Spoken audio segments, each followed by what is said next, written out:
911, what's your emergency? 911, what's your emergency? Be advised, Car 4 has control of the pursuit. Proceed with caution.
Hey everybody,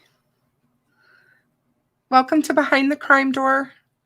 I'm Kristen. Welcome to everyone who's will be watching this on the replay. I'm thankful for all of you for being here.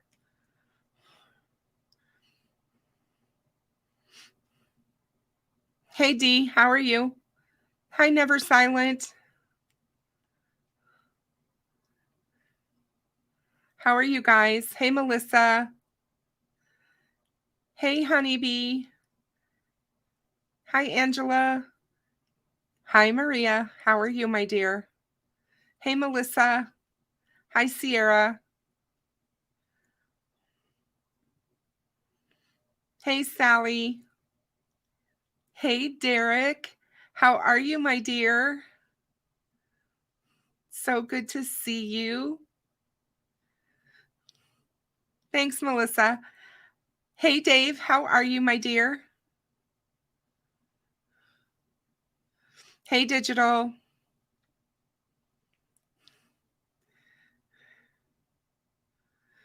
Hey, Chris.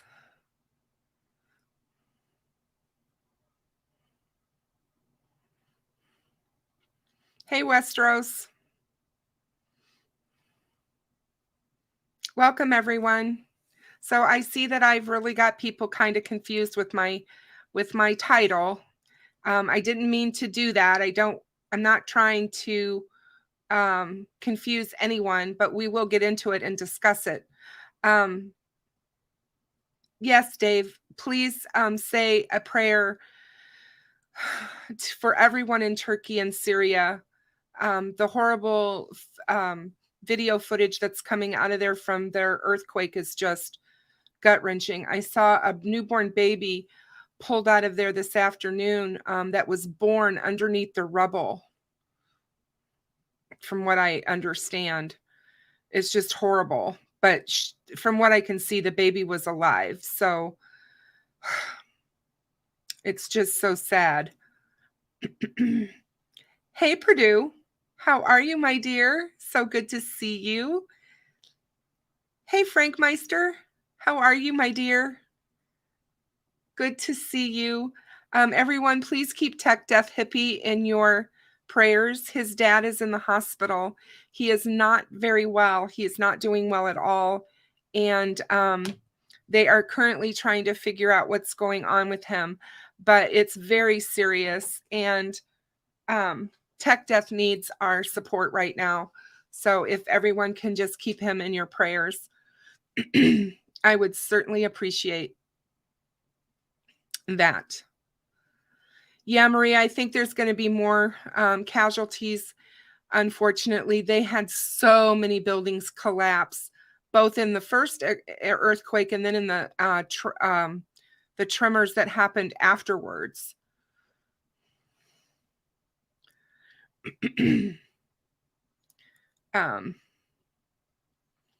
So we'll get into Delphi here in a minute, but as you guys know, I like to do my case updates first, and I do want to do some of those.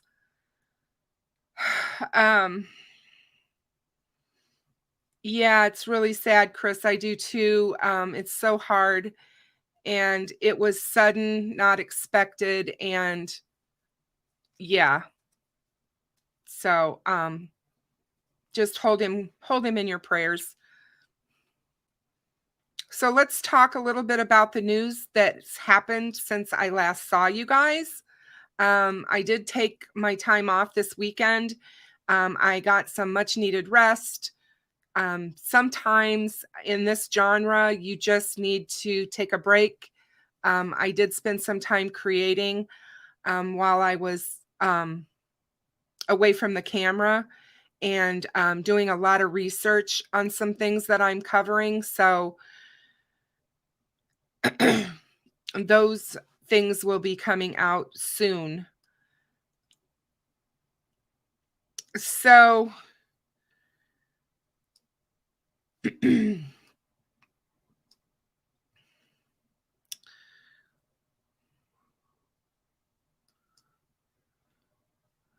the thing I will say about my title is Richard Allen knew who Bridge Guy was because he was on the bridge. And we'll go through that. And we'll go through the timeline and how it can't be anyone else but him. So we will talk about that in just a little bit.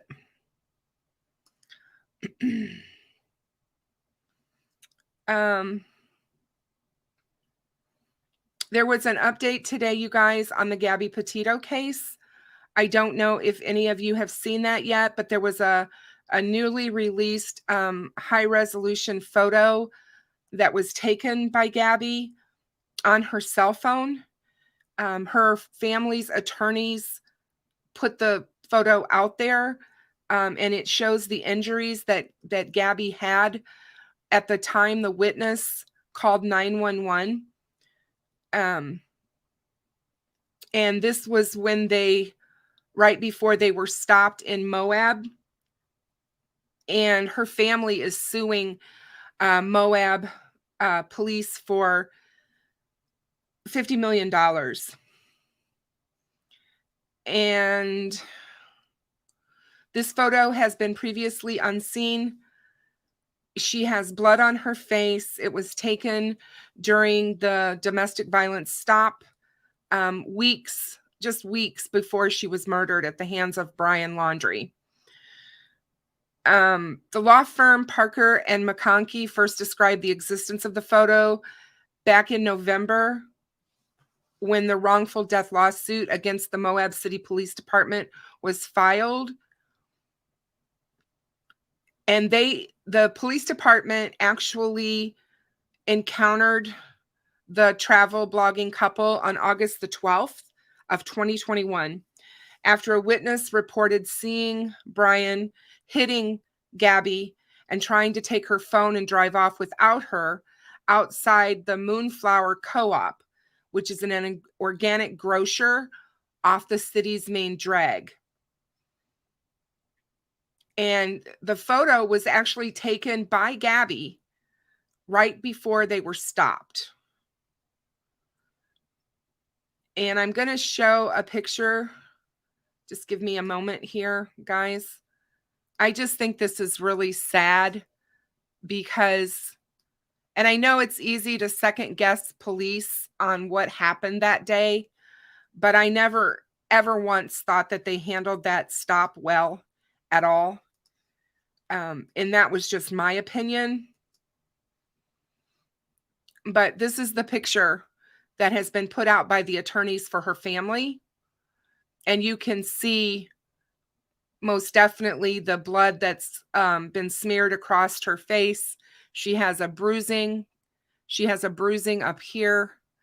There's some bruising, it looks like, or red marks here on her neck. So it's very sad, actually. And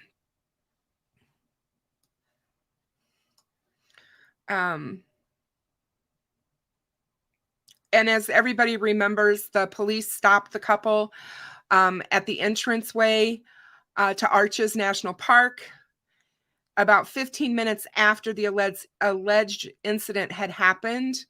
And the authorities interviewed them along the side of the road for nearly an hour. And there's body cam footage that shows this, where the officers are speaking to both of them. They did separate the two and talk to them individually. But the civil complaint states that Gabby took a photograph of her injury, which showed blood across her nose and her left eye. She allegedly showed the injury to the Moab police officer, Eric Pratt, who the family's attorney said ignored her and did nothing more to investigate or document her injury. A Moab spokeswoman said Tuesday that the city does not comment on matters of litigation, which everybody expects. But the photo demonstrates that there's a cut previously noted on her left cheek, as well as blood smeared on her forehead, across her left eye, and over her nose, indicating that she was grabbed over the face in such a way that her airways were likely obstructed. The Petito Schmidt attorney's statement says. Gabby documented her injury and during the stop attempted to tell the Moab officers. However, the seriousness and significance of this type of assault and injury was completely ignored by them. The Moab police response triggered an outside investigation that found Pratt and fellow Moab officer Daniel Robbins made unintentional mistakes in that August 12th, 2021 stop. However, they did split the couple up for the night and declined to press charges, despite there being a Utah statute that the Petito's lawyers say required them to make an arrest or issue a citation. Police also, according to the lawsuit, incorrectly labeled Petito the predominant aggressor in the altercation. And this is the part of her story that always bothered me. Even from day one, when this stop happened and I saw the video, I just thought that was so wrong of them. Because they had an eyewitness that saw him hitting her. Her parents and her parents' attorneys said this is disproved by the photo they have released. Moab police failed to recognize the violent grabbing of Gabby's face and the obstruction of her nose and mouth and airways as a critical precursor to her eventual death by strangulation that occurred a short time later. Moab police failed to listen to Gabby that day. They failed to investigate her injuries and the seriousness of her assault, and they failed to follow their own training policies and the Utah law. By August 28th, Petito is believed to have been strangled and bludgeoned to death by Laundrie in Wyoming, where her remains were found on September 18th. Laundrie returned to his parents' Florida home on September 1st, driving Petito's van. The FBI and the local police found him dead in a swamp on October 20th, a self-inflicted gunshot wound to his head. A dry bag that was found nearby contained a handwritten confession to Gabby's death. Gabby's parents, Joseph and Nicole, are suing Laundrie's parents as well as the Moab police in connection with the series of events that have led to and followed their daughter's death. So that's the update on Gabby. Hey, Pigeon Mac, how are you? Hey, Marv, welcome, my dear. How are you?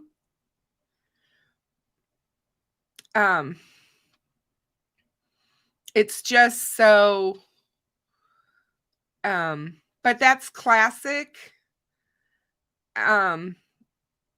That Dee Dee said that, as soon as she was pulled over or they were pulled over, she takes the blame.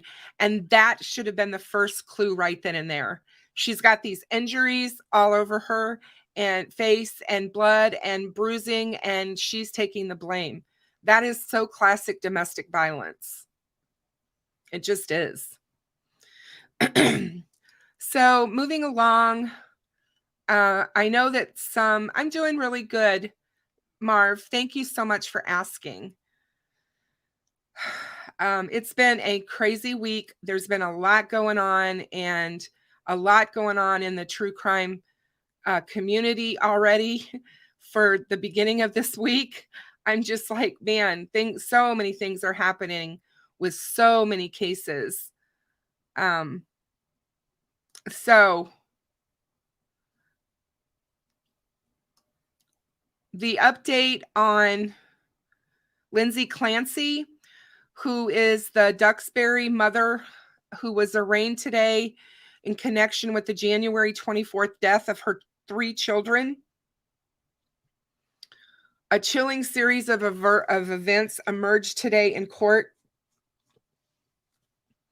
as the prosecutors outlined minute by minute how they say Lindsay Clancy planned the murders of her young children, gave herself the time to commit those murders, and then killed them in the home where they lived before she jumped out the upstairs bedroom window into the backyard, trying to commit suicide.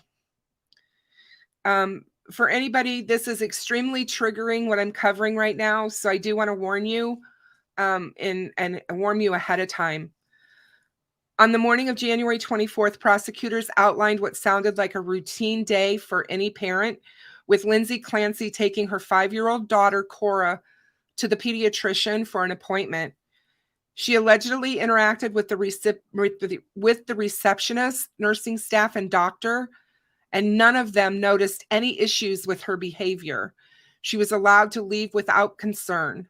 Prosecutors said she then returned home and went outside with Cora and her 3-year-old son, Dawson, to play in the snow.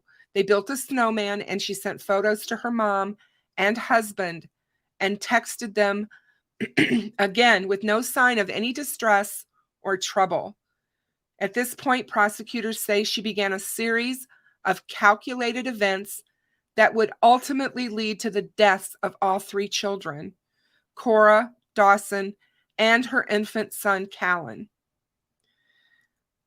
The detailed timeline of events that the prosecutors laid out in court today: at 4:02 p.m., Lindsay searched Kids Miralax, a product used to treat constipation, on her phone. At 4:13 p.m., she also searched for Takeout 3V, which is a restaurant in nearby Plymouth. Immediately after doing so, she used Apple Maps on her phone to determine how long it would take to drive from Duxbury to 3V restaurant. 4:47 p.m., after going to the CVS website, Lindsay called the drugstore and asked if they had Kids Miralax. The manager told her no, but said they had similar medications. According to the manager, her voice did not sound slurred or impaired, and it was perfectly normal conversation. At 4:53 p.m., Lindsay texted her husband, Patrick, who was working at his home office in the basement of their house, and asked him if he wanted to do takeout from 3V restaurant. I didn't cook anything, and it's been a long day, she wrote. Prosecutors said this was unusual because they usually got takeout closer to home, but it was a restaurant they had been to in the past. And Patrick texted back, yes, and Lindsay asked him to check the menu. At 5:06 p.m., Patrick texted his wife and asked her what she was going to order. She responded, a Mediterranean power bowl. And then he told her he wanted the scallop and pork belly risotto. At 5:10 p.m., Lindsay called 3V Restaurant and placed their order. The hostess said she noticed nothing out of the ordinary about the call, adding that she was able to understand the defendant. At 5:15 p.m., Patrick headed out the door to run the errands, and his wife texted him Pedialyte liquid stool softener a short time later. At 5:32 p.m., surveillance video shows Patrick at the CVS in the children's medicine aisle. At 5:33 p.m., phone records show that Patrick called his wife, but she did not answer. At 5:34 p.m., Lindsay called her husband back, a call that lasted 14 seconds, telling him what medication she wanted. Prosecutors said Patrick said the call was completely normal, but he later mentioned that it seemed like his wife was in the middle of something. Patrick makes his purchase at CVS and leaves at 5:37 p.m. At 5:54 p.m., surveillance footage shows Patrick picking up his takeout order at 3V Restaurant and leaving. At 6:09 p.m., after arriving home, prosecutors say that Patrick did not see or hear his wife or their children, so he called Lindsay's cell phone looking for them. He went to their bedroom and found it locked. When he was able to finally get inside, he saw blood on the floor and an open window. His wife was on the ground outside the house with wounds on her wrists and neck. She was conscious, and Patrick asked Lindsay, "What did you do?" She replied that she had tried to kill herself by jumping out of the window. During the ensuing 911 call, prosecutors say Patrick can be heard asking his wife where the kids are, and she replied, "In the basement." When emergency medical technicians arrived, Patrick went to look for his kids, and he can be heard on the 911 call entering the home and the basement and then screaming in agony and shock as he found his children. Cora and Callan were on the floor in the den area of the finished basement, and Dawson was alone on the floor in his father's home office. Each child still had the exercise band used to strangle them tied around their necks when their father found them. Patrick removed the bands, and he could be heard begging his children to breathe. He continued to scream uncontrollably. She killed the kids. Cora and Dawson were declared dead at the scene, and Callan was taken by medical helicopter to an area hospital where he remained on life support for several days before passing away. Lindsay Clancy was taken to South Shore Hospital and then transferred to a Boston area hospital with several broken bones in her back and rib cage. Her lawyer said Tuesday that she is paralyzed from the waist down, adding it's unlikely she'll ever regain motion in her lower body. Prosecutors said despite having recently finished a stay at McLean Hospital, a psychiatric unit in Belmont, and despite exhibiting suicidal ideation in the past, Lindsay was not suffering from postpartum depression or symptoms of such. Kevin Reddington, Lindsay's defense lawyer, disputed that point in court on Tuesday. "This is not a situation that was planned by any means," Reddington said. "This is a situation that was clearly a result of mental illness." Lindsay Clancy was arraigned Tuesday from her hospital bed on murder and assault charges in the deaths of Cora and Dawson. She has yet to be charged with the murder in 8-month-old Callan's death. And a private funeral service was held for the children this past Friday. And I know, you guys, that this case is extremely troublesome and triggering for all of us. When you have small children that die at the hand of their mother, it's just unbelievable that the woman who bore them and brought them into this world could do something so horrific. I just want to stop short of saying judge gently here, because postpartum psychosis is a real thing. And we don't know what's going on here. And it's so easy to just be so angry that it happened and truly just want to vilify this mother. So all I'm saying is, let's just take a moment, take a breath, and let's see why this happened. Hopefully the psychiatrist can get to the bottom of this. And if for some reason, they find out that there is no psychosis and there is no mental illness, then of course, let everything happen to the letter of the law for this woman. But I see why prosecutors want to go after her. It does look like she planned it all. She made sure that he was out of the home and away from her. And it seems like that was done obviously on purpose so that she would have the ability and the time needed.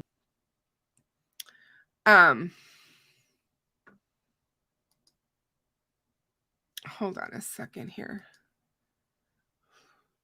I do know when I was watching the arraignment this afternoon that it was brought up that there was a phone call that she made from her lawyer's phone. She actually has made two from her lawyer's phone while she's been in the hospital to her husband. And the first one, he never responded. Second one, he picked up, and she told him that she was hearing voices, or a male voice that told her to do this. And she said she had a moment of psychosis. And her husband said that that's the first time he's ever heard her ever mention having heard voices. And it is the first time he ever heard her talk of a psychosis. So that's something as well. Now, I wanted to bring up to you guys going forward. I'm going to put this in chat. Hold on. This is an excellent podcast, you guys, and it is with Kelsey German and Kim Goldman, and it's called Media Circus. Double Murder in Delphi with Kelsey German. I don't know if you guys have had a chance to see it. It's only been out for, I want to say 9 days or so is when it was posted. It's really good. You guys need to watch it. I think that this is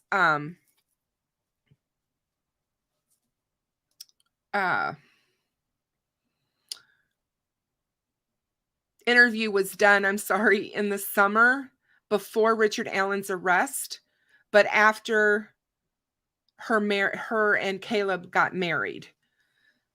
But basically, this interview, for those of you that are not familiar with who Kim Goldman is, Kim Goldman's brother was murdered along with Nicole Brown Simpson. And she lost her brother at the age of 22. So she identifies greatly with Kelsey and what Kelsey has had to go through in losing her sister. And so she does this interview from that aspect. It's talking about what happens with everything that family members have to go through with the media and the media circus after their loved ones have been murdered. Hey, John, how are you? Good to see you. And so I just want you guys to know it's really good, and you should watch it or listen to it.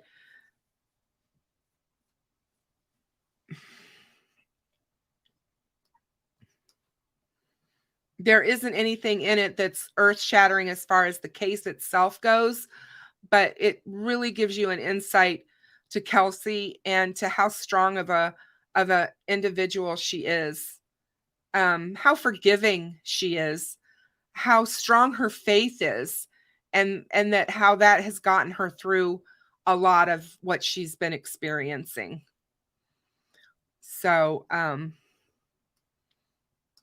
this is what the, hold on a second, guys, sorry.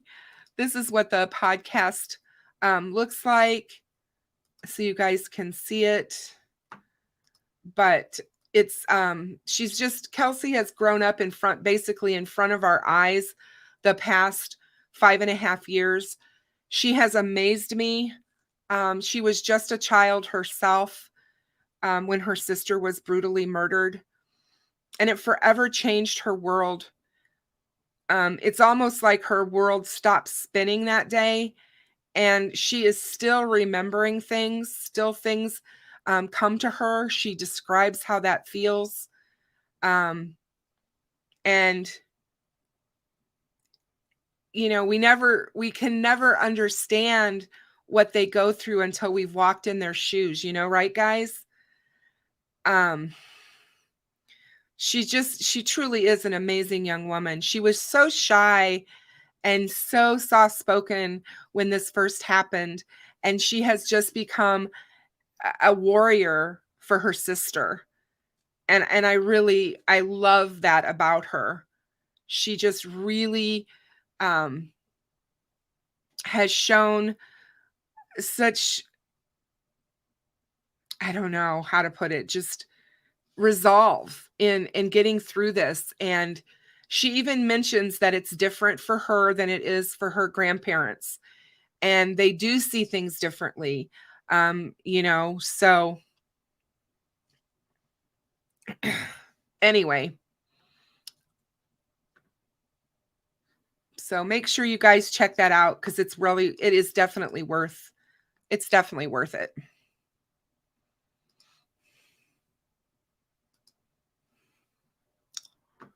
All right, let's get rid of that one. I posted a community post right before I came on, you guys. We're going to talk about that here in a minute. But I found something really interesting that I wanted to share with you guys. You know, we talk a lot, and we've talked a lot about Indiana and the crime in Indiana. The crimes is really out of control. Marion County is just they just got a lot of bad things going on there, and lots of murder, lots of bad stuff. I feel bad for the police, because it's got to be a very dangerous time for them. But we've also talked about how they don't seem to solve their murders. They're 48th in the country for the solvability of murder in their state. They have over 36,000 cases sitting in Marion County courts right now that need to be adjudicated, which is just mind-boggling when you stop and think about it.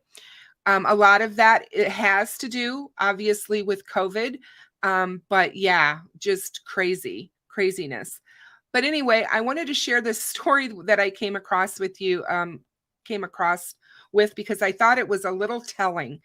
There's a place called Tiki Bob's, and it's in downtown Indianapolis, and it's closing. The owner calls the behavior at the bar abhorrent. He said, "Criminals are no longer held accountable for their actions, and I refuse to be the scapegoat for the violent crime plaguing Indianapolis." Jason Stelma, or Stelema, is the owner of Tiki Bob's. For more than 20 years, Tiki Bob's Cantina has been one of the many places in downtown Indianapolis for nightlife, and the owners have reportedly decided to shut it down. One of the owners shared a Facebook post about the decision to close, Sadly, I no longer have the desire to be deemed responsible for the abhorrent behavior of a minute segment of our society that has no respect for themselves or for others. After serving 100,000 customers per year, we found it only takes a handful of bad actors to destroy the reputation and vitality of a business. Criminals are no longer held accountable for their actions, and I refuse to be the scapegoat for the violent crime plaguing the beautiful city of Indianapolis. In 2022, Stelema went before the Alcoholic Beverage Board to renew their license.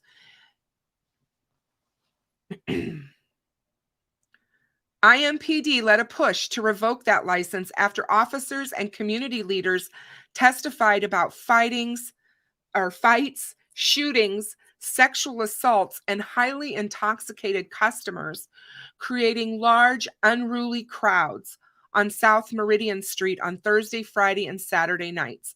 Tiki Bob's license was renewed for 1 year until March of 2023, and given that time to make changes. Since that time, the IMPD has conducted at least one investigation where we sent a vice detective in with underage female. They were able to get into the bar with no issues. And Boomershine said there were more incidents. We've had 2 underage females arrested in November of 2022 that were in this bar. And this past weekend, we had an incident where a 17-year-old male and a 19-year-old male were allegedly in the bar.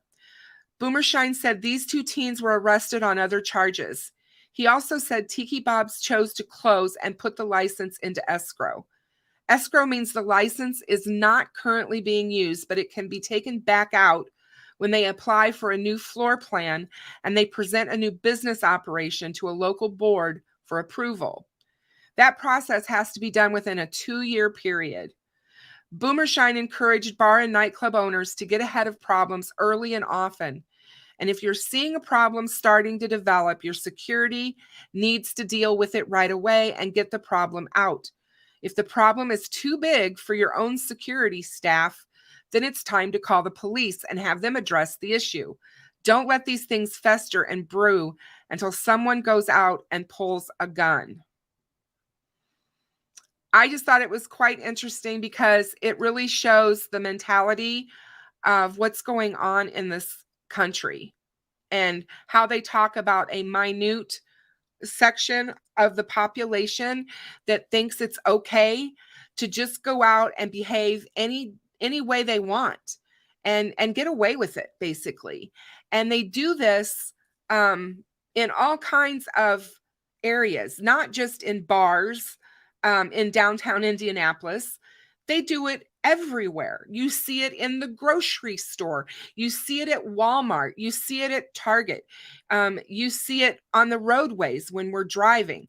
You see it in social media where how people talk to one another, how people disrespect each other. It's just gotten completely crazy and out of hand. And it's the first thing that hit my mind when I saw the article. It's why I wanted to share it with you, because here behind the crime door, I hold everyone here to the same standard that I hold myself. It's called respect.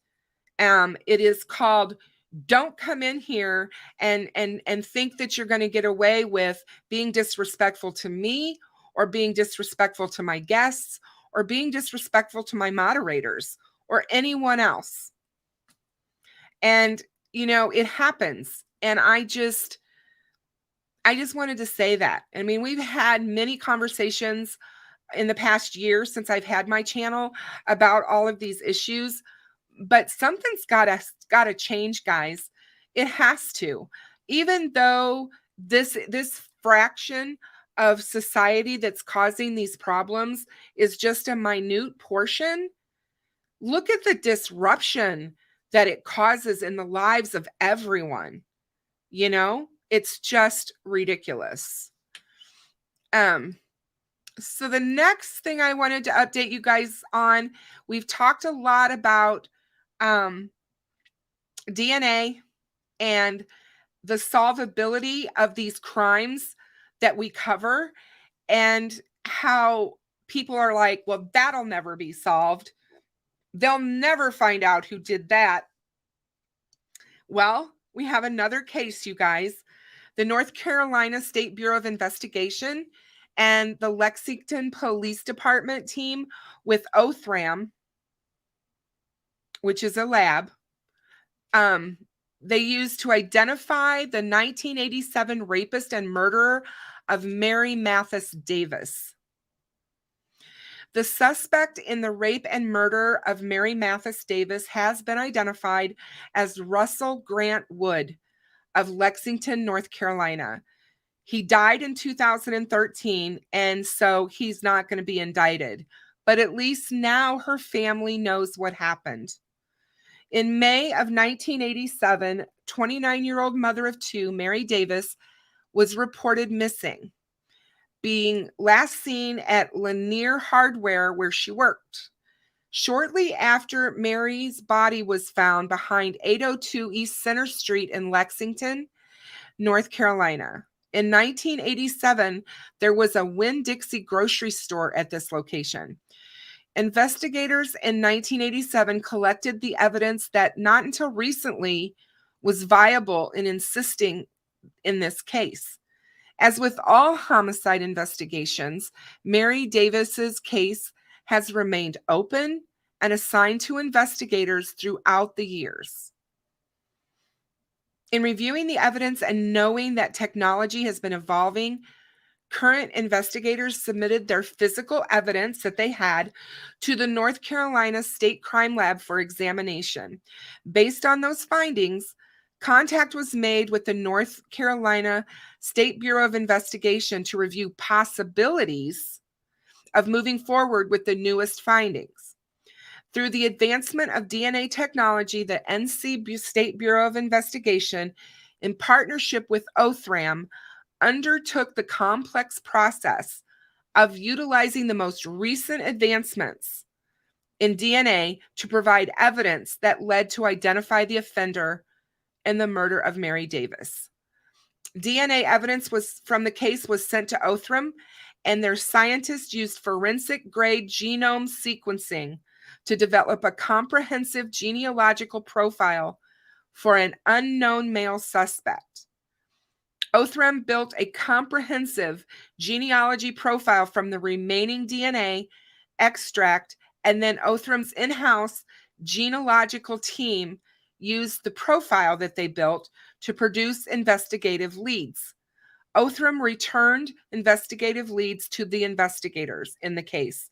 As part of a follow-up investigation, law enforcement investigators were able to identify the subject. Corroborated by information gained throughout the years from other investigators, Lexington police investigators and the North Carolina State Bureau of Investigation presented this evidence to the district attorney, Gary Frank, and the offender in this case, Russell Grant Wood of Lexington, died in 2013. Based on the evidence presented, Mr. Frank provided an official letter indicating that if alive today, the state would proceed with indictments for the offense of first-degree murder, first-degree kidnapping, and first-degree rape, charging Russell Grant with all of these crimes. After the initial contact with Mary's family in February of 2023, investigators met with Mary's family to share with them in more detail what had transpired in the case. So it's just another way to go and say to you guys, never give up. DNA is constantly changing. The ability to get more of a profile with less DNA is happening every single day. So I just want everybody to be aware of that, because I think that that is huge. And hang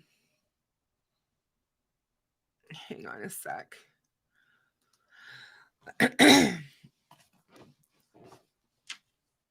Digital, I don't think anything's glitching on my end. It doesn't seem to be.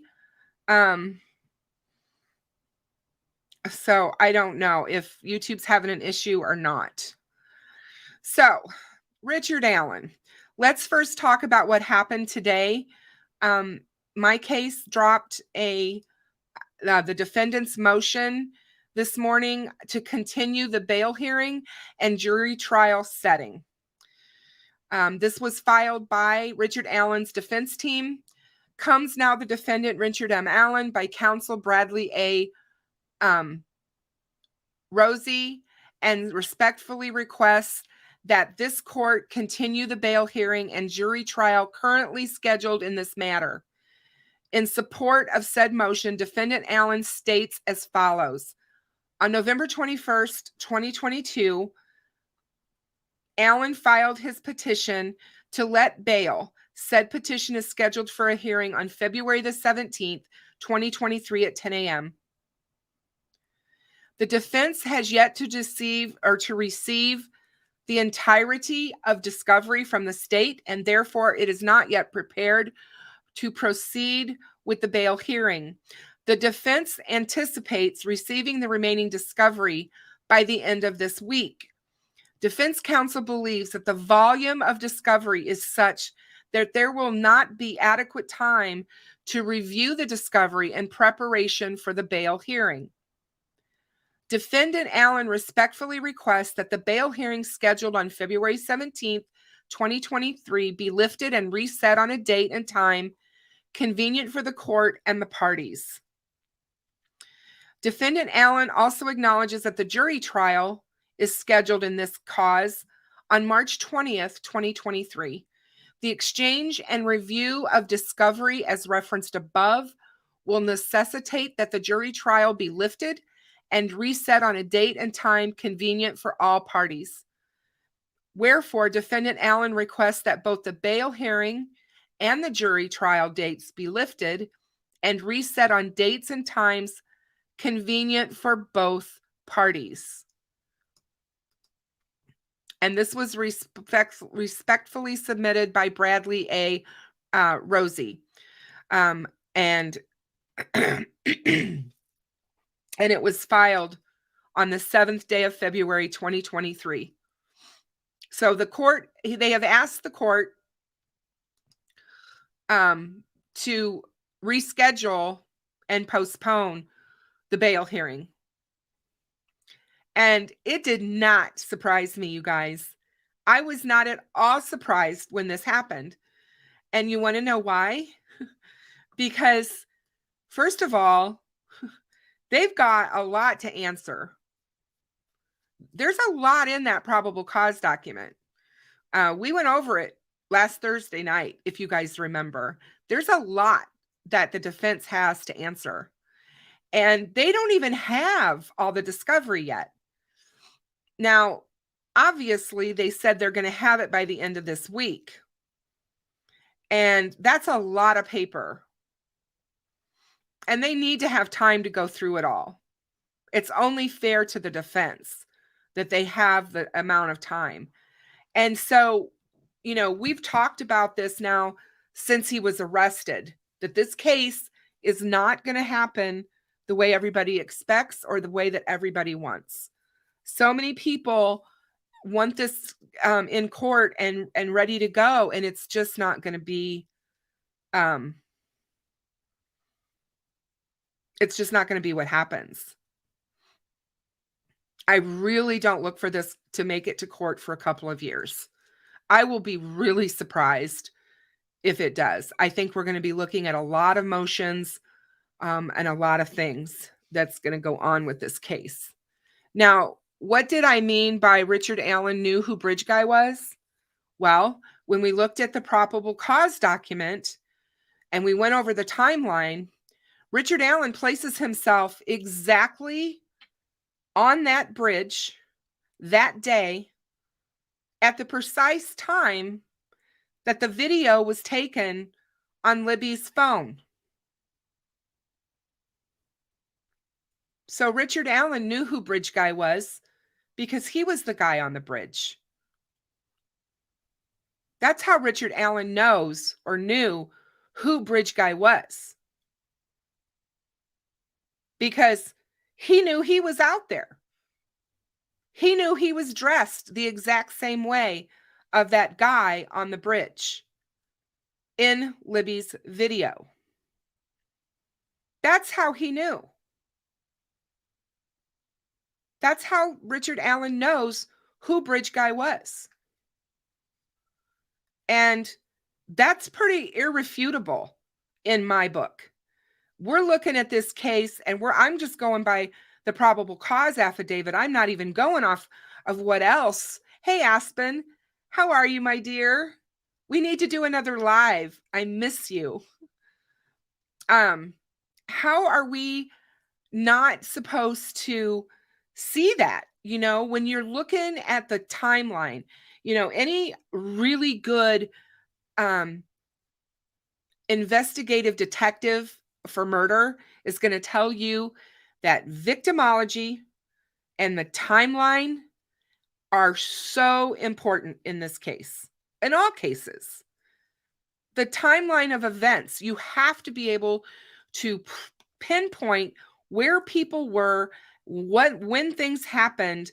And it sounds to me like they absolutely have it down because they have multiple witnesses, you guys.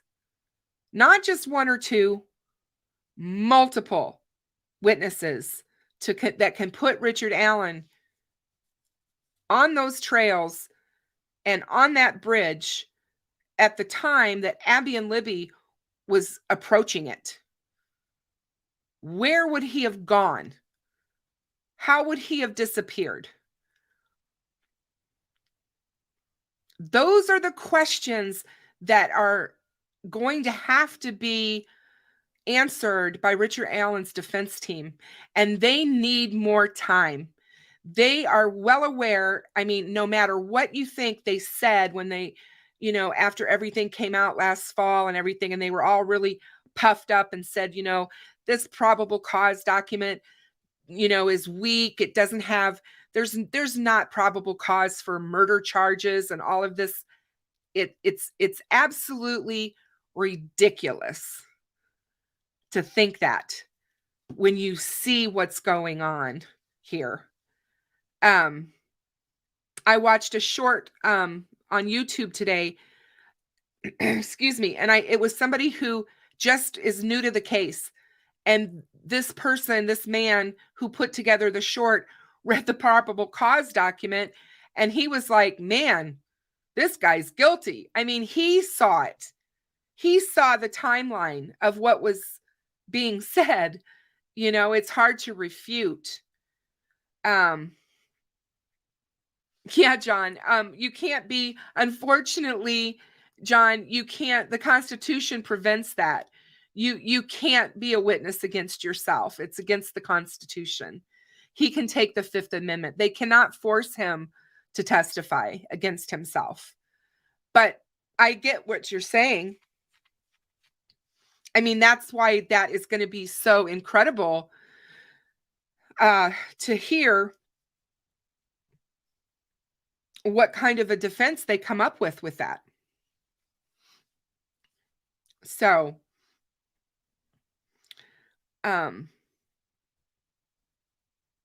but I just go back to the fact that everybody's like, you know, well, it can't be Richard Allen. Well, it has to be.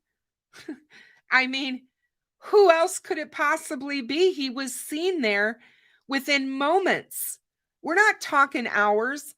We're talking minutes. And that is, to me, that is just really damning. And yes, he is innocent until proven guilty. He is absolutely innocent until proven guilty. But things don't look good for Richard. They just don't.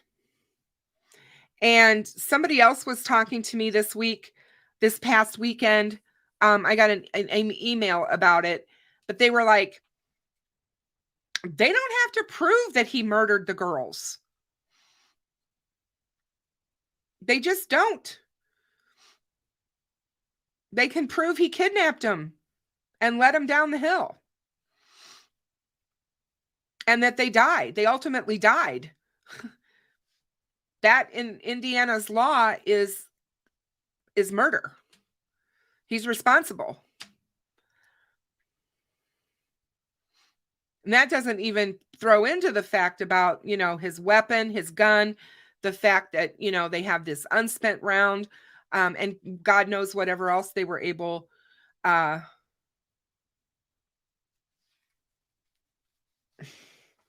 yeah. Well, Deb, I'll tell you, in plain sight, are you kidding me? Look at what people were saying about BTK. Look at what people said about BTK. He was the president of his church, for God's sake. He ran a Boy Scout troop. He was a troop leader for Boy Scouts. In fact, he left troop campouts to go murder. What a nice guy. It does take all kinds. And just because, hey, Steve, how are you? So good to see you. I always love it when you show up. I like knowing you're out there. The same with Perry. I like knowing that he watches. I just laid out the evidence to you, Chris. He told everyone where he was, what he was wearing. All of that has been corroborated by eyewitness accounts. All of it. He told them where he parked. He told them he was there. There was nobody else there. There was nobody else seen but him. It's just, you've got, and we don't know what other evidence. We don't know what other physical evidence that investigators took from the house. We don't know any of that yet. And there may be some smoking guns in that stuff. We just don't know. We don't know all of the physical evidence from the crime scene. We don't know that.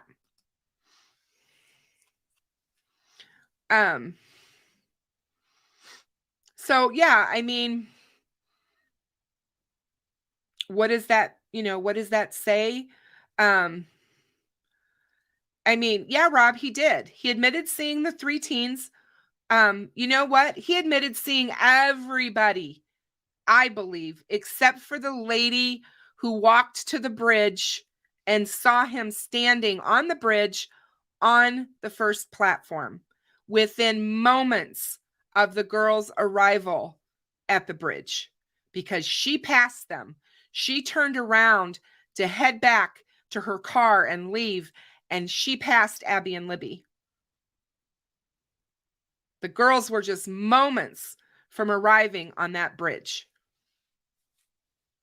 There's a reason why he didn't admit to seeing her.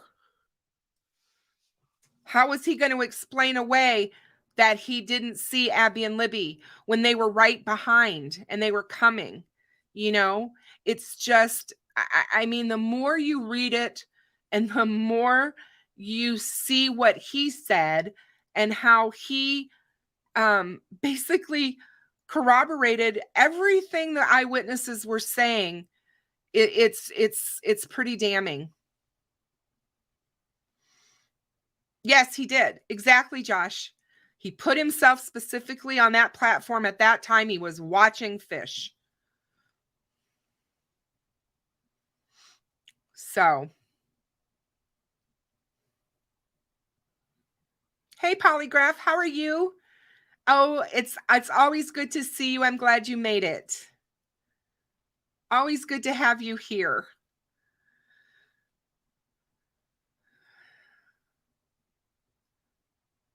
Well, I'll tell you what. We don't know what the police believe. We don't know because they haven't told us. The only thing that we are aware of is that they did tell us that if there were any other players involved in this crime, that they would be found. and that they would not stop until they were found.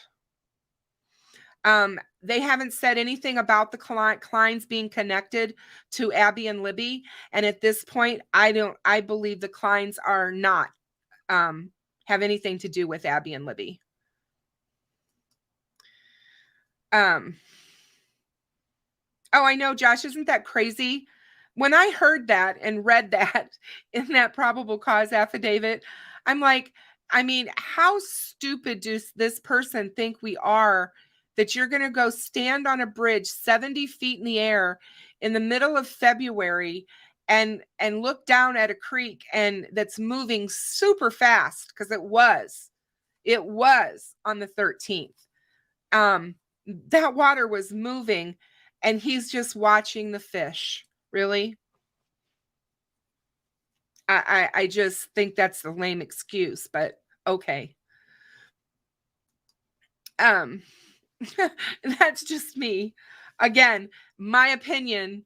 And as I've told you guys for well over a year when it comes to any of the cases, but especially Delphi, I am not a person that you're going to find that's willing to go die on a hill for a POI.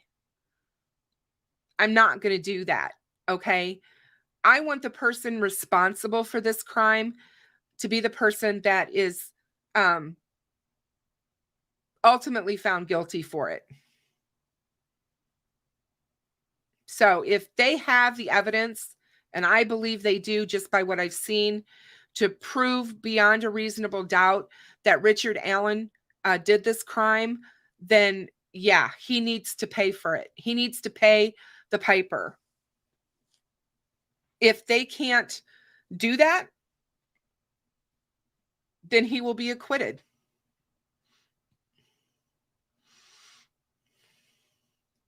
Yes, Josh.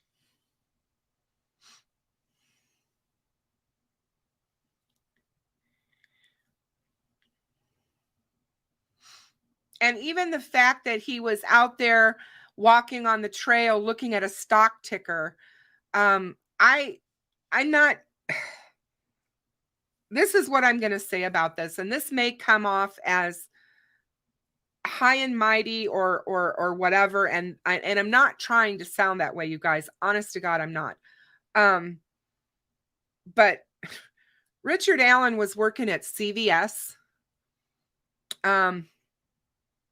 I don't know that he was actually in management. None of this has been very clear. And I think it'll eventually come out, and we're going to find out what kind of job he did and whatnot. But usually people who play on the stock market and play stocks and are watching stock tickers have money to buy stock. Maybe he had a nest egg somewhere that I'm not aware of, or that we're not aware of. Maybe he had some sort of money that was left to him by relatives or whatever, and he was playing the stock market. It's possible. But based on his income and based upon where he was working, I just don't see him out there checking his stock portfolio on his phone. And yeah, John, I mean, I'm sure that they were able to look and see what he was doing, you know, based upon that. I mean, I'm sure that they did, and they've probably gone back to do search, see what search history and stuff like that's on the phone. We know that they can get all kinds of forensic evidence off of phones. And we know that because of just watching everything that they were able to gather off of the Kleins. Right?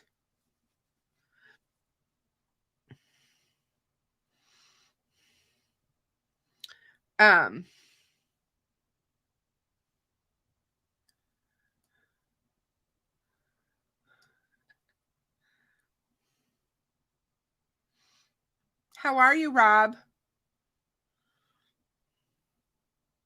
It's always nice to see you as well.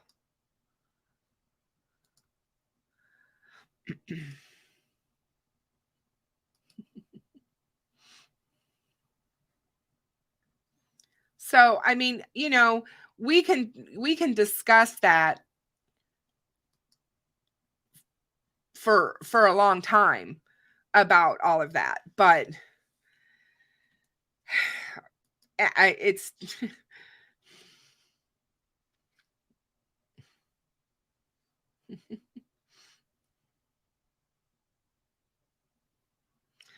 that's my point, Kelly. I don't think there were others. I'm of the mindset that this was a lone wolf who acted alone. I just don't believe that there's any others involved. That doesn't mean that there can't be. I just, in my mind and what I've seen and been able to figure out at this point in time, I don't believe that there are any others involved. So,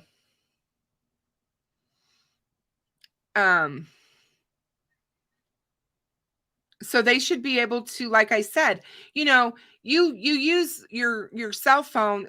You guys have to stop and realize your cell phone, this little item right here, and you know, this little item is all this is a computer. This is a very, very powerful computer.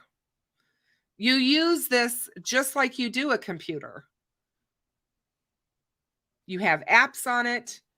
The only thing that's different, well, it's not even, because I can make phone calls on my Mac.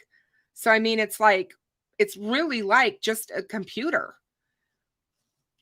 And so you have web browsers on here, you know, where you it keeps seeing my face, so it keeps opening. It's a picture of my grandbaby. I don't know if you guys can see it, if it's too much of a glare, but that's a picture of my grandbaby. Can you guys see him? Kind of. But anyway, so yeah, it's a computer, and you have your web browsers, and you have web browser, sorry.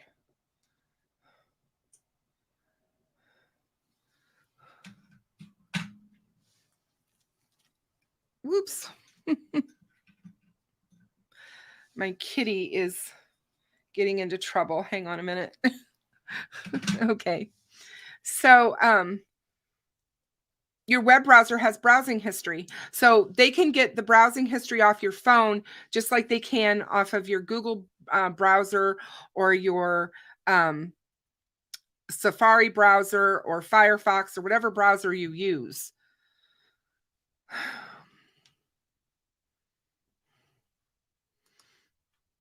This might be a very simple question, but what's the bottom line motive, Kristen? What are your thoughts about really why? It's not a simple question, Kelly. I wish it was. I've said this all along. We may never know true motive in this case. If Richard Allen decides not to talk or ever give any kind of testimony to law enforcement or anything about this crime or admit to this crime, we may never know why this crime happened. But I really don't know. I need more information, and I think that'll come out at trial. We need to find out more. We need to find out what happened that day. We need to find out about the crime scene. We need to know more about the victimology, how the girls were killed. What that says a lot about a killer. And you know, was this a precise type of killing? Does that mean that he may possibly have done this before? All of those things play into trying to figure out motive. And is this just something that just happened? Is it a fantasy that's been playing out in his mind, and he decided that he was going to ultimately carry it out? That's a possibility. It could be The actual act of the violence could be the sexual component to the case. It doesn't necessarily mean that the girls were victimized sexually in any way, shape, or form, but the actual violence is what gets some of these killers excited and turned on, so to speak. That's what it is for them. That's what it does.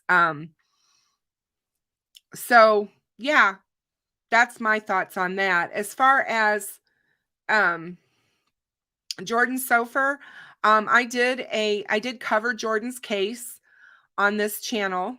If you guys go look at my past videos, you can find it. But I definitely think that there's a lot of things that are interesting, that I find interesting about that whole situation. I'm sure police have looked into it or are looking into it. I can guarantee you, just like any other case, when they get somebody in their radar and they don't know much about them, they're going to start looking at their history and about other unsolved cases or murders that are near and around their lives and where they lived. And it's very possible that he was, I don't think there's any doubt that he's been drinking, because we've heard that he had a drinking problem and that he may very well have gone to rehab. We don't know any of that yet. That's all hearsay. Nobody has been able to document any of that. So, yeah, it's going to be very interesting to find all of that kind of thing out. I don't think that people, just because you're angry and just because you might be an alcoholic, is a reason for you to go out and commit double homicide on 2 teenage girls. Not in my mind. That's not going to be the trigger. But there could be other things that play into this. We just don't know enough about Richard Allen's history. We need to know more about him. And when that stuff comes forward, I think it's going to make a lot more sense to people. Rob, I couldn't agree with you more. I really want to know what they found at the residence, because I do think they found things. And I think it's going to be very interesting to see what that was. Well, Melissa, families have a way of grieving. Everyone grieves in their own way. Some people grieve very openly and very publicly, and others grieve very privately and are private people. And I believe that Abby's family are very private people. We've heard from her grandfather. We have heard from her grandparents, the Erskines. They have been interviewed. Abby's mom, Anna, she talks, but I think Anna is just tired. I think, and more so than anybody, from what I can tell from Anna and from just the interaction I've seen of her on social media the past 5 years, she's sick and tired of people jumping to conclusions in this case without all the facts and without all the evidence. And that is what has led Anna to kind of pull back and be silent in all of this. And that's how I feel about that. No, Abby had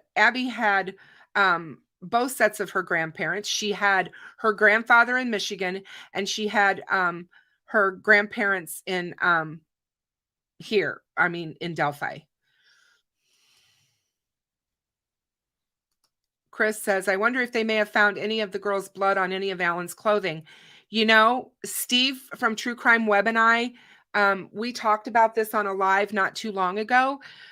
Steve from True Crime Web is fantastic. If you guys have not found his channel, please make sure to go subscribe and like, and definitely donate to him. He is an ex-detective, law enforcement who crime scene investigator. He's done it all, basically. And he is currently working on cold cases and trying to help families whose cases have gone cold. And I can't say enough about him. He's just a dear friend, and I just love his channel. But he's done a lot of work on videos on his channel showing how luminol works, what will show up after things have been washed, and all of that. And Steve is absolutely positive that if there's luminol on the jacket that he still has, or if there's luminol on any of the clothing that are luminol, any blood, they'll find it. So it is very possible, Chris, that happened.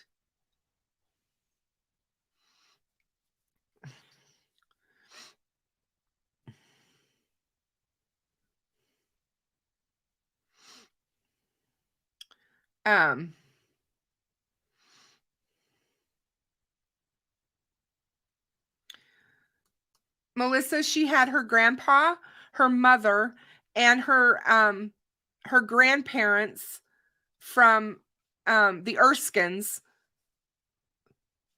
grandma and grandpa, that lived in Delphi. Plus, she had aunts and uncles as well.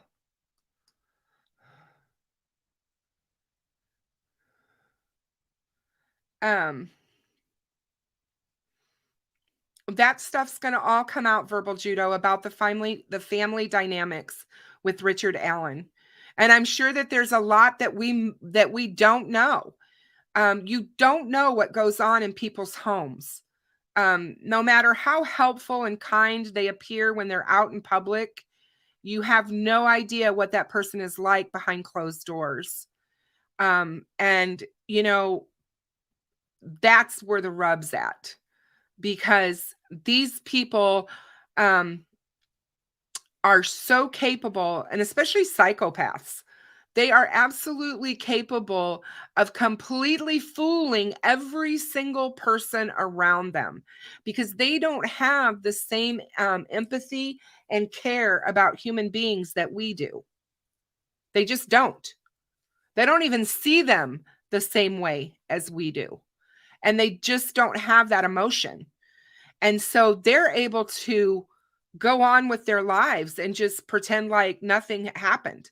That's how come they're so able to do this over and over and over again, because it's hard to wrap your mind around what kind of person can do something like this. And again, for those of you who are not used to following true crime, or don't know that much, or you're young and you really haven't heard a lot about some of these cases, in the 1970s, the FBI's behavioral science unit, the behavioral analysis unit, sorry. I was thinking of my behavioral science degree. Behavioral analysis unit in Quantico, you guys, John Douglas, does that ring a bell to anybody? Mindhunter, if you've seen that on Netflix, that's all about how they started looking at these serial killers and trying to figure out what made them tick. Why do these guys kill?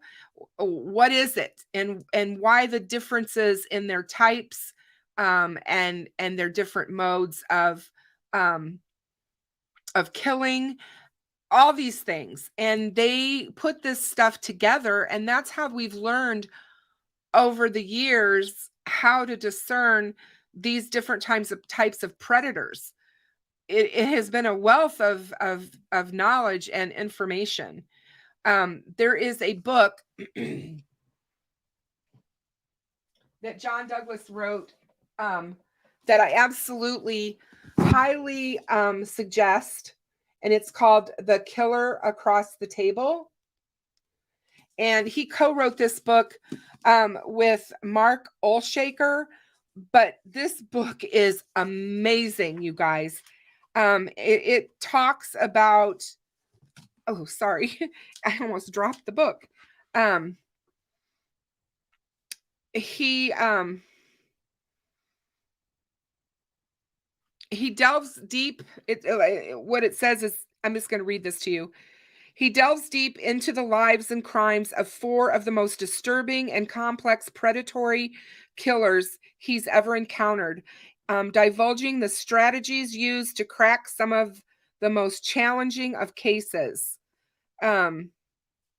He sat across the table from many of the world's most notorious killers, including Charles Manson, Jeffrey Dahmer, the co-ed killer Edmund Kemper, Son of Sam, David Berkowitz, and the BTK strangler Dennis Rader. And he's also been instrumental in the exoneration of Amanda Knox and the West Memphis 3. I just absolutely tell you guys, this book is phenomenal. It will help you to understand some of why these people are who they are. And, as they say, the killer, as he says, the killer across the table. I can't imagine sitting down with these psychopaths and listening to them describe in such a, just kind of like you were describing going to the grocery store and buying groceries, how they murder people.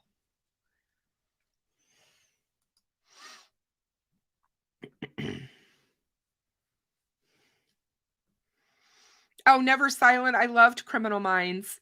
It was such a good show. I thought it was very well done. But I also think that one of the things, that those types of shows do a disservice, because they make us think that it is so easy to catch these guys and we can just do it in an hour and be done. And it's not. It takes a long time. I just heard today, I know I told you guys about a case.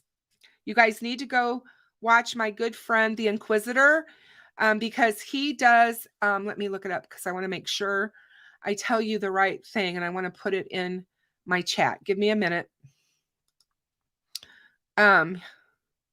Love him. And,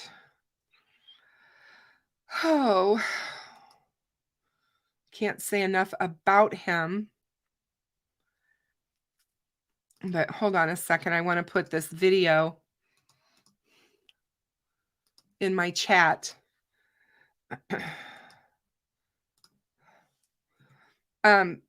There's the video I want you guys to go watch. But I talked to you about it when he put the video out, that there's a possible serial killer in Chicago right now.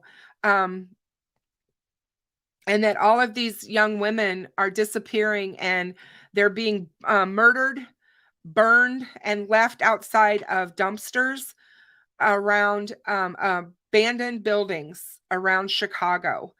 And because of the marginality of some of these victims, it's not being talked about much. And it's very sad. And I really want to jump into that case and start looking at those cases. But I heard today that they may have another serial killer active in Chicago, because they're finding young men and men that are being killed down by the waterways in Chicago. And there's I think right now they have 10 or 11 of them, 10 or 11 victims. And so, I mean, there's just so much, you guys. It's everywhere. It's rampant. We talk about it all the time, about these criminals and these predators. They're out there. I've done live streams with Hoosier Cold Case where we talked about how the mindset of, the statistics show that in your lifetime you're going to walk past on the street a serial killer. They're out there. And I think one of the things that seems to be thought of is that we don't have the same thing going on today that they had in the 70s, because serial killers were very, very rampant in the 70s and the 80s. But what happened in the 80s that stopped a lot of it, well, not even stopped it. I don't think it stopped it. I just think they've gotten a little bit smarter, was DNA. When DNA became a thing and DNA evidence became a thing, we stopped seeing so many prolific serial killers. I still think they're out there and I still think they're killing. I just think that they have gotten smarter when it comes to leaving behind their DNA and their evidence. So it's I hope that they can find these. Hey, Hoosier, did you hear me talking about you? Were your ears burning? So good to see you, my dear. And I think that there is a lot of the same things that we were seeing in the 70s and 80s are still playing out today. They've just gotten better at hiding the evidence. And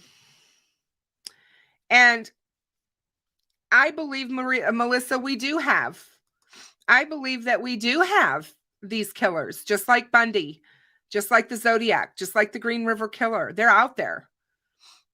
They are out there. And they are operating right under our noses.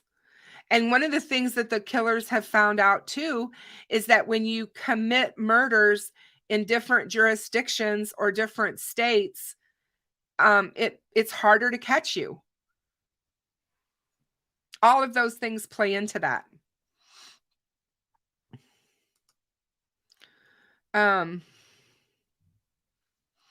So Richard Allen lived right by the school. Richard Allen knew that there was no school that day. Richard Allen worked in the only drugstore in the area. He saw these people. He could have seen the girls anywhere and was fixated with them, or one of them, or both of them, or whatever. Every day that after school, Libby and and Kelsey would go to McDonald's and get some French fries and a Coke. And McDonald's is right across the parking lot from CVS. So if he's out on a smoke break, he could have seen the girls. I mean, you just don't know. It's very, very possible that he had stalked them in some way and knew that they were going to be there. And especially if he was following closely in social media in some fashion, or if he was part of some sort of a CSAM thing. It's very possible that he found out that way.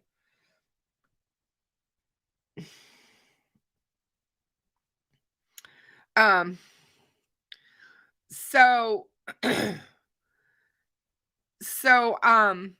I did apologize for that, K-Cap. So, that's my feeling on that.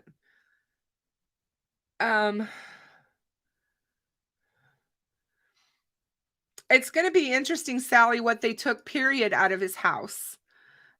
I have no idea. They took a lot of things. They took clothes, they took books, they took all kinds of things.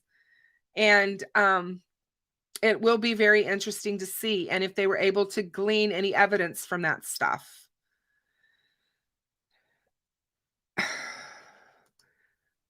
He lived not far from Abby. So he lived right around the corner from Abby, to be exact. And if he took that direction to ever go to the trails, he would have walked right past their house. And he could have seen the girls there.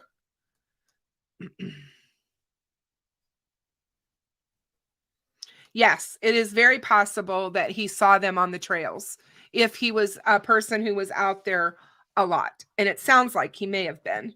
out there a lot. He liked the trails.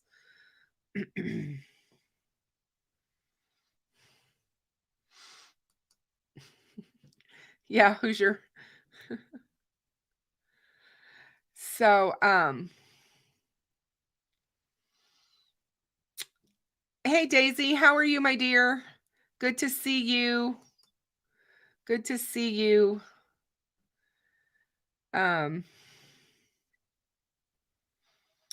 Let's see.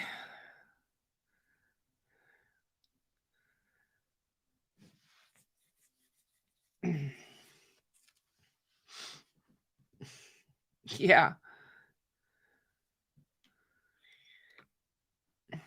Let's see what else I missed. I'm just looking what's going on over here in the chat. Yeah, Rob, you're right. What was tucked between the pages of those books? You know, what did he keep? Was he, I firmly believe that Richard Allen was following social media. I believe he was watching YouTube. He was watching all of the coverage of him. He knew what was going on. He was on top of that. I also believe that it is very possible that he was in some of the groups, whether it be Reddit or wherever. I definitely believe that too.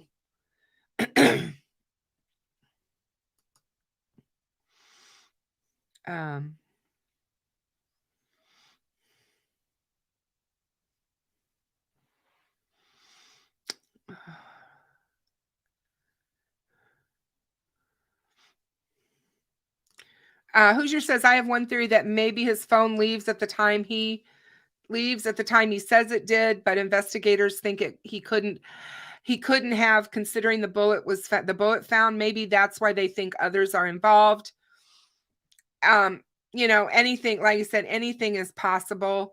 But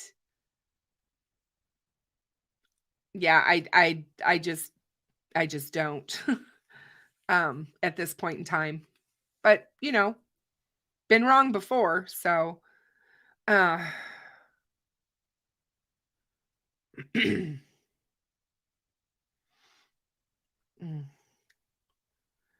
so let's see.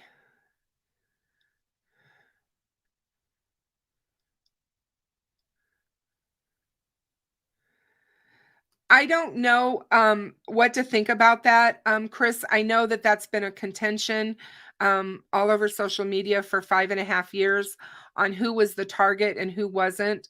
At this point in time, I don't necessarily think that maybe there was a target. But again, we're just going to have to wait and see on that answer. I just don't. I do believe that Abby was killed first and that Libby was killed second. And I think that Libby had to watch her friend die. And I think that she fought like heck. I mean, I really just think she gave it her all. Even though we've heard in a arrest or a search warrant affidavit that there was no evidence of that, I don't believe that. So we'll have to wait and see. Let's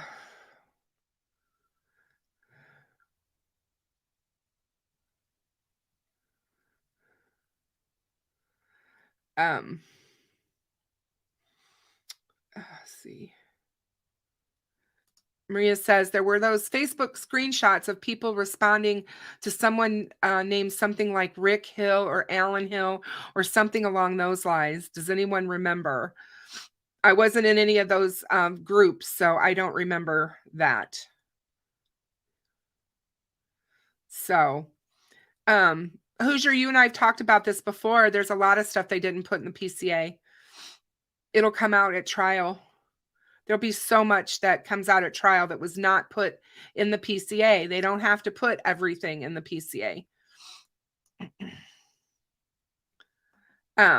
So it'll be interesting to see what they actually have. Because I guarantee you they've figured out phone pings and stuff. And, he's admitted that he had his phone with him that day because he talked about it, you know, that he was looking at a stock portfolio or the stock, whatever, the stock market. So if that was the case, he's already admitted that he had his phone that day. And since he took his phone with him, they would have those pings from that phone. So it will be interesting to see what that says about it.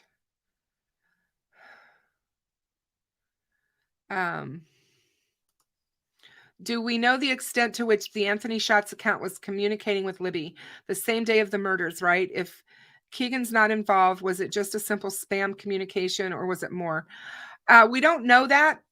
We don't know exactly what the extent that she was communicating with Anthony Shots. We know that investigators told Kagan in their interrogation that Libby was infatuated with Anthony Shots.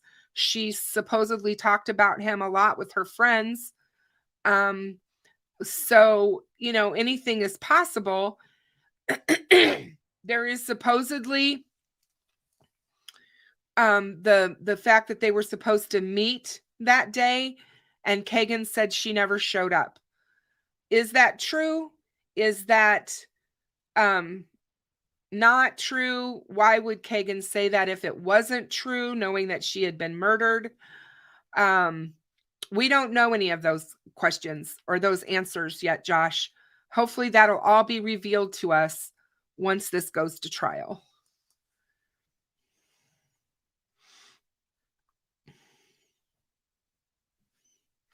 And that's very true. Kelsey, Libby, and Abby could have been in his sights here and there for a long time. You know, Kelsey and Libby went out and geocached at the trails a lot. It's something that they enjoyed doing together, spending time together.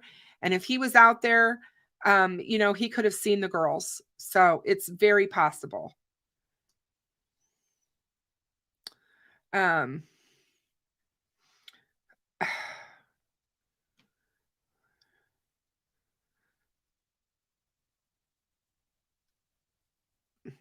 Oh yeah, Daisy. I think that the availability that they have now for accuracy in looking at phone data and pings is much better than it was back in 2017. It's really improved a lot. So that doesn't surprise me at all.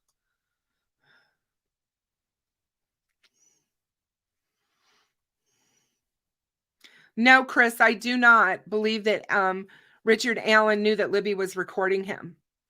And I don't believe that at all. I believe that he saw that and was like, crap. Now I really have to go talk to somebody.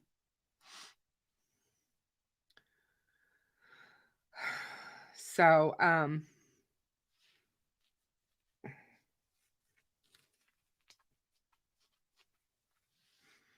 okay, let's see.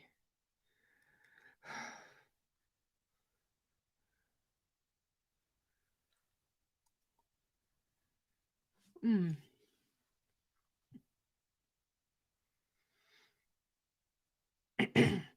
know, I think we're going to always wonder why they didn't get him earlier. I think we're going to find that out too, eventually.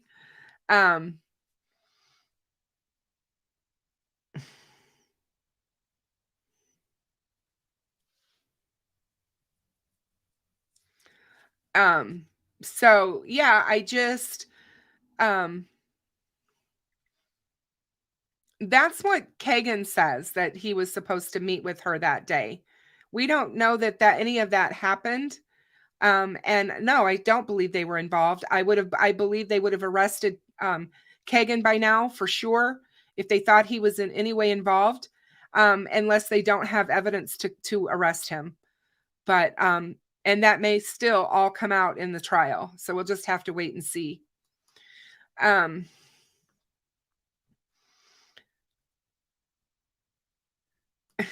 Rob. I hope there is so much damning evidence turned over in discovery that Richard Allen's attorneys convince him to plead guilty. I hope so too. And I actually look at it today as a positive. that the defense has asked for a continuance of the bail hearing. I believe that they've gotten enough discovery to know what the state has, and they may very well be thinking, holy crap, what are we, they're not going to win a bail hearing. They're not going to win a bail hearing, you guys. It's just not going to happen. The state of Indiana doesn't have bail or bond for murder. The court is just allowing them to do this. And I just don't see it happening.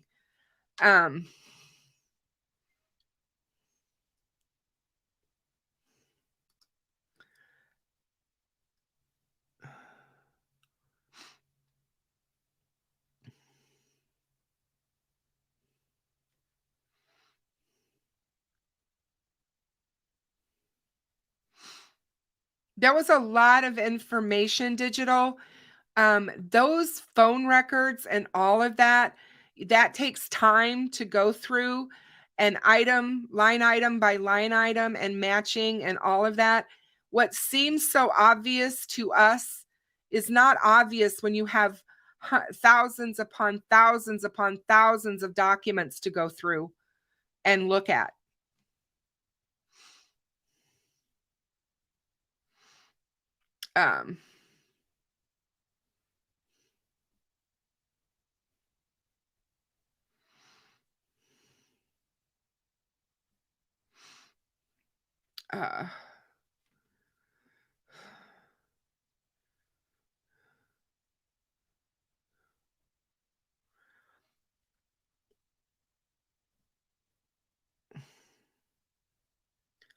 Yeah, we only have his word.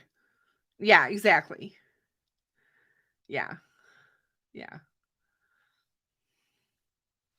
What law enforcement told Kagan in his interrogation was, you were one of the last people to talk to Libby.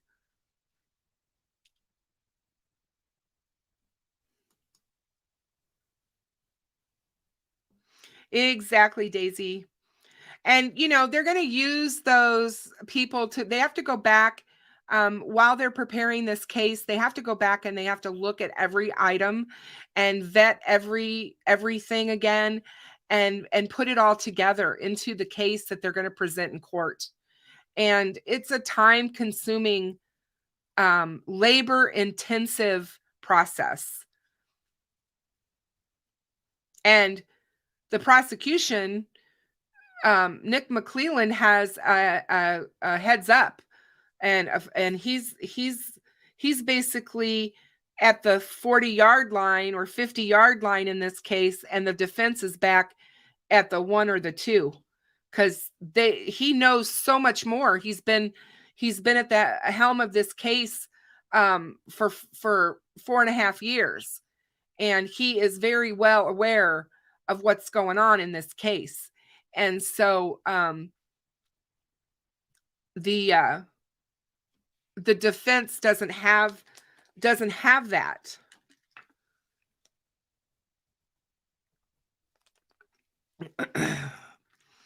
So it'll be really interesting, like I said, to see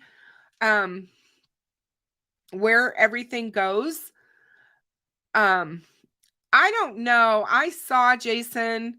I was actually on a panel with him, and I don't know if he's been hired or not. He said he couldn't respond to that when he was on the panel with me on Marv and Frank Meister's channel.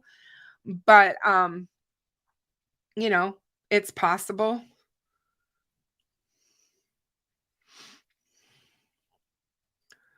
It is very possible.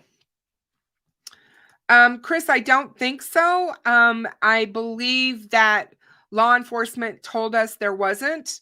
Now, they could be holding things back against the vest, and not telling us, but they basically told us there wasn't anything else useful on the video. So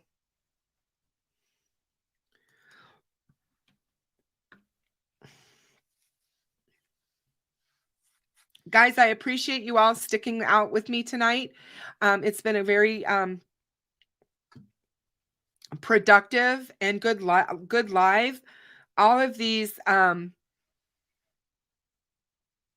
conversations and all of these comments are so good to have amongst us. You know, they're all good questions to ask. There's no wrong question to ask.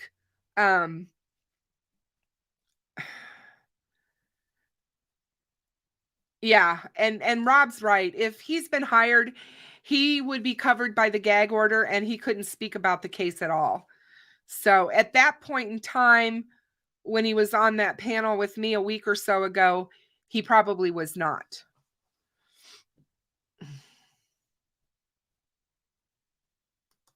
Yes. If he was to drop out of media, then yeah, he probably has a position that is gagged.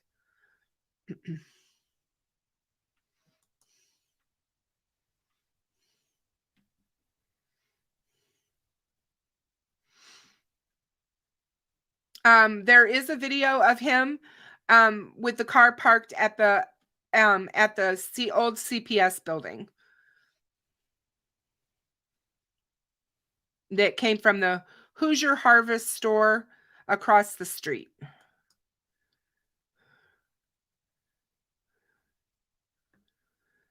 So, but you guys, thank you again for being here.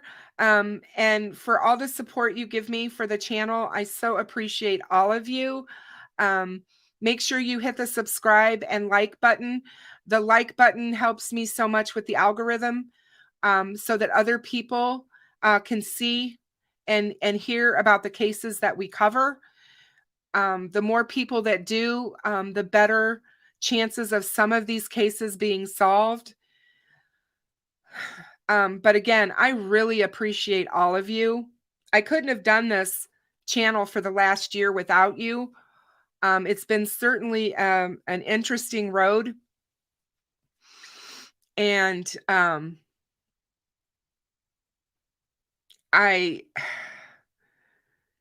really, really feel like Abby and Libby are going to see their justice really, really soon. And I'm ready for that. I think we all are ready for that. So we're just going to have to be patient because it's going to be a while. It is truly going to be a while.